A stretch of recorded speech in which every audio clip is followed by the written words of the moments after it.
फिर चलेंगे आपको इस्लामाबाद सुप्रीम कोर्ट के बाहर, जहां पीटीआई के रहनुमा इस वक्त मीडिया से बात कर रहे हैं। पीटीआई को लोग देते हैं और इमरान खान के ऊपर लोगों का एतमाद है, जो आज शौकत खानम हॉस्पिटल नमल जैसे इदारों की शक्ल में पाकिस्तान के लोगों के सामने है।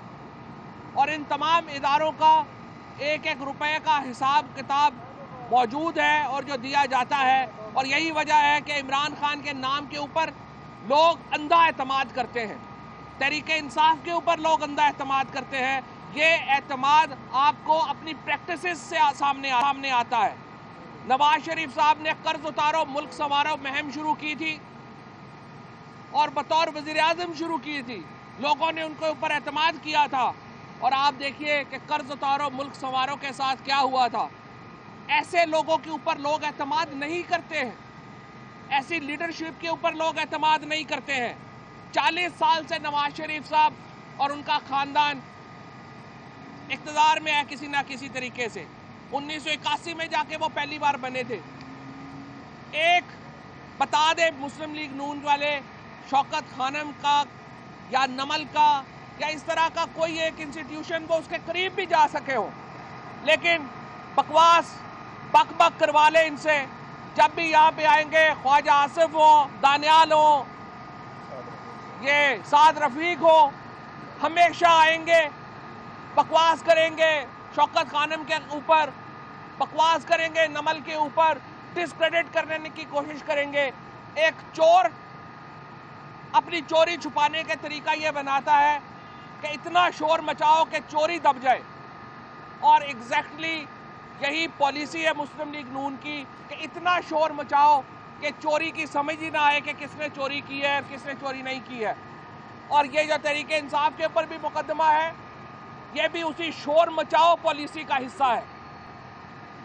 चोर भी आखे चोरों चोर, और इतना शोर मचाओ कि पता लगे कि सारे ही चोर है, इधर कुछ ना तो बाकी भी हम भी चोर है तो क्या हुआ।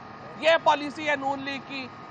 और इस पॉलिसी के तहत ही एक हनीफ अब्बासी साहब जो एक छोटे से मेडिकल स्टोर के मालिक थे रावलपिंडी में, वहां से उनका सियासी सफर शुरू हुआ, वो आज मल्टी बिलियनर हो गए।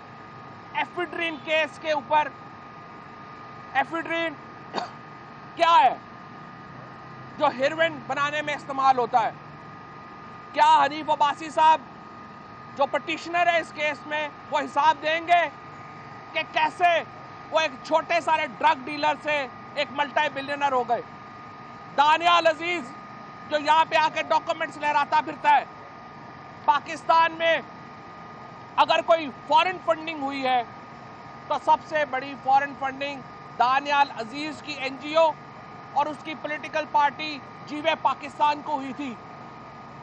और जीवे पाकिस्तान पार्टी दानियाल अजीज ने बनाई थी और नून लीग में शामिल होने के लिए उस फंडिंग का इस्तेमाल किया दानियाल अजीज ने, जो कि जीवे पाकिस्तान और उससे पहले लोकल गवर्नमेंट के नाम के ऊपर ली गई।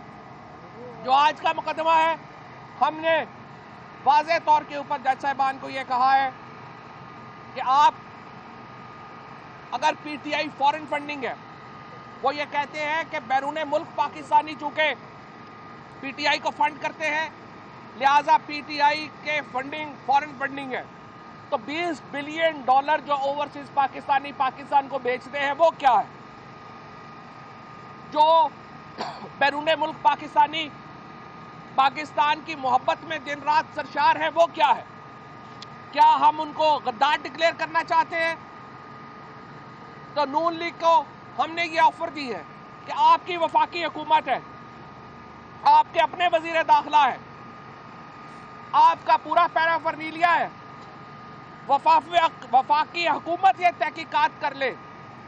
आज हमारे वकील साहब ने जज साहिबान को ये बताया है कि हम चाहते हैं कि वफाकी हुकूमत तहकीकात कर ले हमारे फंड्स के ऊपर, और अगर वो इस नतीजे पे पहुंचते हैं कि हमारी पार्टी फॉरेन फंडेड पार्टी है तो आप इसको बैन कर दें।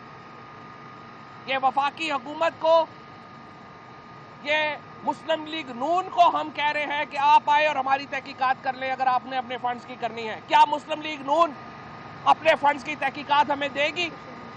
क्या मुस्लिम लीग नून ये चाहेगी कि उनके ऑडिटेड फंड्स की तहकीकात हम करें, हमें दें, हम आपके फंड्स की तहकीकात करते हैं। आप अपने फंड जस्टिफाई नहीं कर सकेंगे। आपकी फंडिंग कहां से हुई है? मुस्लिम लीग नून की फंडिंग हुई है उसामा बिन लादेन से, मुस्लिम लीग नून की फंडिंग हुई है बड़े बड़े कार्टल से, मियां मंशा जैसे कार्टल से, उनकी फंडिंग हुई है बड़े बड़े बिजनेसमैनों से, पाकिस्तान के एजेंसीज ने उनकी फंडिंग की है। असगर खान केस में यह बात साबित हुई है। सो मुस्लिम लीग नून वो पार्टी जिसकी बुनियाद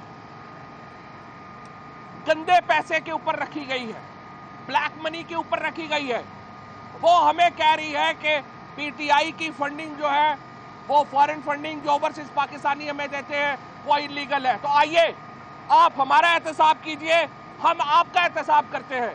आप हमारे फंड्स को देखना चाहें, हमारे फंड्स को देखिए, हमें अपने फंड्स को देखने दें, अपने फंड्स को भी ओपन करें, हमें देखने दें, हमें पीपल्स पार्टी के फंडिंग को भी देखने दें, मजहबी जमातों मौलाना फजलुर रहमान के भी फंड्स को देखने दें।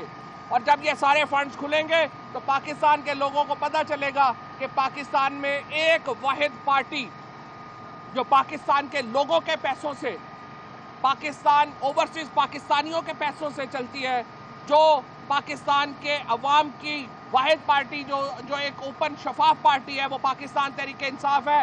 बाकी सारे किसी ना किसी चोरी में मुलव्वस है, बाकी सारे किसी ना किसी ब्लैक डीलर से, ब्लैक बैकडोर से पैसे ले रहे हैं और चल रहे हैं।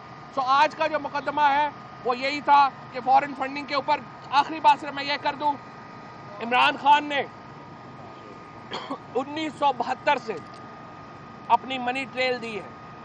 कोई कतरी खत इमरान खान के लिए नहीं आया, यूके का खत इमरान खान के लिए नहीं आया। इसकी तफसील मैं आपको बताना चाहता था, लेकिन अभी तक अनफॉर्चुनेटली इसके ऊपर नंबर नहीं लग सका सुप्रीम कोर्ट का, जिसकी वजह से आज अभी मैं ये तफसीलात रोक रहा हूँ।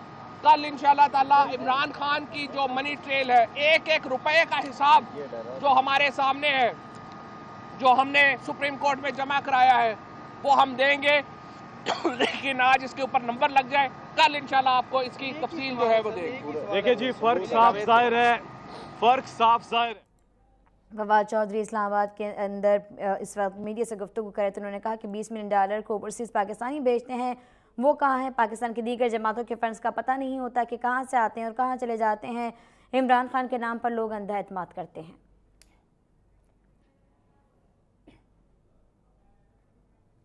आपको बताएं कि आज समाअत मुलतवी कर दी गई है इमरान खान की ऑफशोर कंपनी से मुतालिक, और उसके बाद मीडिया से गुफ्तगू की फवाद चौधरी ने।